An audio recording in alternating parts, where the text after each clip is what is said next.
محبوب یزدانی غوث العالم مخدوم سلطان سید اشرف جہانگیر سمنانی سن 708 ہجری میں بمقام سمنان میں پیدا ہوئے۔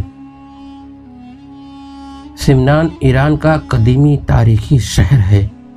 یہاں عالم اسلام کی عظیم علمی روحانی شخصیتیں پیدا ہوئیں اور پھر انہوں نے اپنے وجود مسعود سے اس شہر کو عزت و عظمت عطا کی۔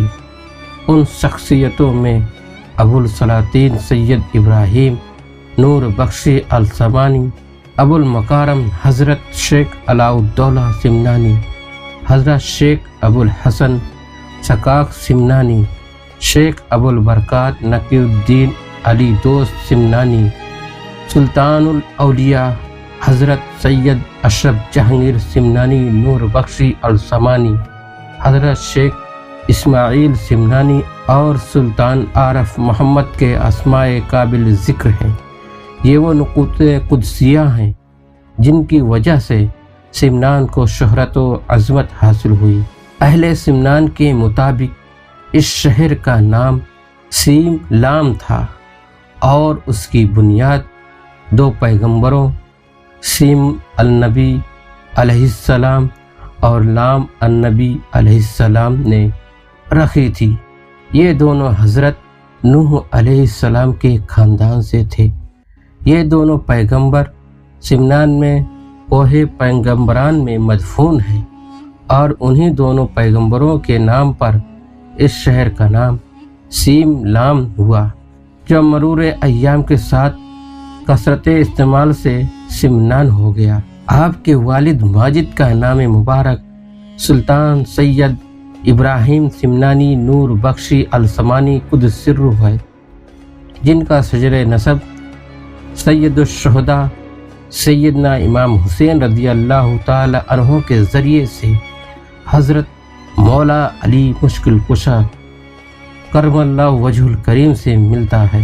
حضرت سلطان ابراہیم نور بخشی السمانی کی بادشاہت میں لوگ ادنا سے ادنا اشاروں پر پسینے کی جگہ خون بہا دینے کو تیار رہتے تھے، کیونکہ بادشاہ ابراہیم قدس سرہ حد درجہ کریم النفس اور انسانیت نواز تھے۔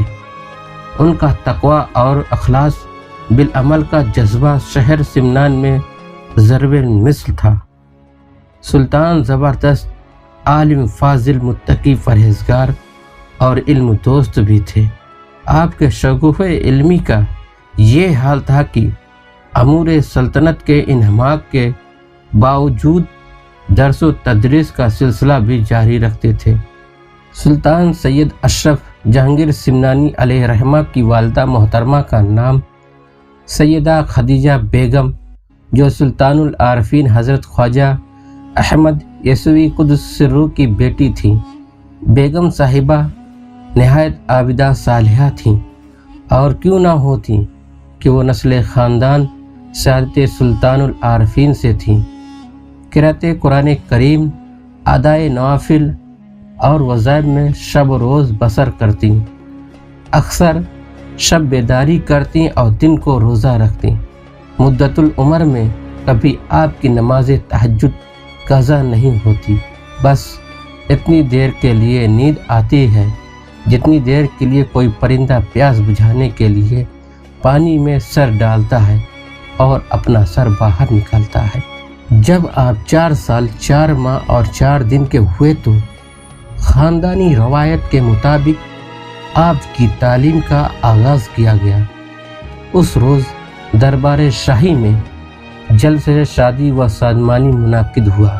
تمام شہر اور 4 باغ سلطانی میں آئین بندی کی گئی، طرح طرح کے عمدہ فرش اور قالینیں بچھائے گئے اور مسند شاہان بچھائی گئی۔ جلیل القدر عالم دین حضرت مولانا امان الدین تبریزی علیہ رحمہ نے بسم اللہ کرائی اور ابجد پڑھائی۔ 5 برس کی عمر میں 7ویں قرات کے ساتھ قرآن کریم حفظ کیا۔ 7 مہینے 26 دن میں یہ کمال حاصل کیا تھا آپ کے اساتذہ میں علی ابن حمزہ الکوفی علیہ رحمہ کا نام آتا ہے، جو اپنے وقت کے جید عالم دین اور قرأت سبع کے ماہر تھے۔ آپ کا تعلق اس زمانے کے جید عالم صوفیہ سے تھا۔ آپ کے معاصرین میں جو شخصیتیں ہمیں نظر آتی ہیں وہ علم و فضل کے لحاظ سے اپنے اپنے مقام پر بلند درجہ رکھتی تھی۔ آپ کا تعلق اپنے معاصرین سے بڑا گہرا تھا۔